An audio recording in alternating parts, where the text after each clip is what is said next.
প্রতিদিনই একটা শাক আমার লাগেই লাগে। তো আজকেও একজন পাঁচমিশালি শাক দিয়ে গেল, সেগুলোই আজকে লেবু পাতা দিয়ে রান্না করে নিলাম। অন্যদিকে আমি আজকে একটা পাতলা ঝোল রান্না করব মাছ দিয়ে। তার জন্য আমি মাছগুলো আগে ভালো করে ভেজে নেব। মাছগুলো ভালো করে ভাজা হয়ে গেলে তারপর সবগুলো মাছ আমি উঠিয়ে নেব। আর ওই মাছ ভাজা তেলের মধ্যেই পেঁয়াজ কুচি দিয়ে দেব। পেঁয়াজ কুচি ভাজা হয়ে গেলে এতে একটু পানি দিয়ে আমি হলুদ, মরিচ, ধনিয়া গুঁড়া, লবণ দিয়ে ভালো করে কষিয়ে নেব। কষানো শেষ হলে তারপর ভাপিয়ে রাখা সবজিগুলো দিয়ে দেব। এখানে 2-3 রকমের তরকারি আছে, আর এই তরকারি এত ভালো লাগে পাতলা ঝোলটা খেতে। কালারটা দেখুন কত সুন্দর লাগছে, তাই না? দেখেই মনে হচ্ছে পুষ্টিগুণে একদম ভরপুর। সবজিটা কষানো হয়ে গেলে আমি এতে পরিমাণ মতো পানি দিয়ে গাছ থেকে পেড়ে আনা কয়েকটা কুমড়ো পাতা দিয়ে দেব। কুমড়ো পাতা দিয়ে ভালো করে এটাকে আমি ঝোলটা একদম ইচ্ছে মতো ফুটিয়ে নেব।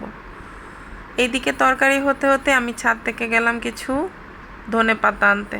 ধনেপাতা ছিঁড়তে গিয়ে দেখি আমার গাছে ফুলও ফুটেছে, তো ধনেপাতাগুলো আমি ভালো করে ধুয়ে পরিষ্কার করে নিলাম।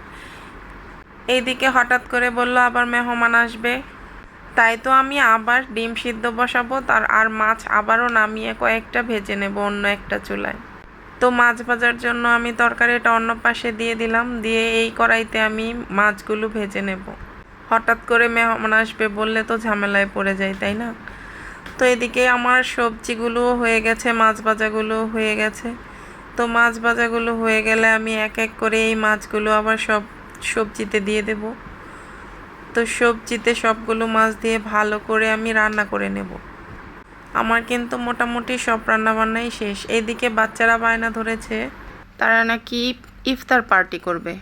তো ইফতার পার্টির জন্য আমি এখানে ডিম চপগুলো বানিয়ে কমপ্লিট করে দিলাম। অন্যদিকে আমি সবগুলো রান্নাই কমপ্লিট করে নিয়েছি, তা আপনাদের সব কিছু শেয়ার করা হয়নি। এখানে আমি শাক থেকে, ভর্তা থেকে, ডাল থেকে সব কিছুই রান্না করে নিয়েছি। তো কেমন হয়েছে আজকে আমার ব্লগটা কমেন্টসে জানাবেন।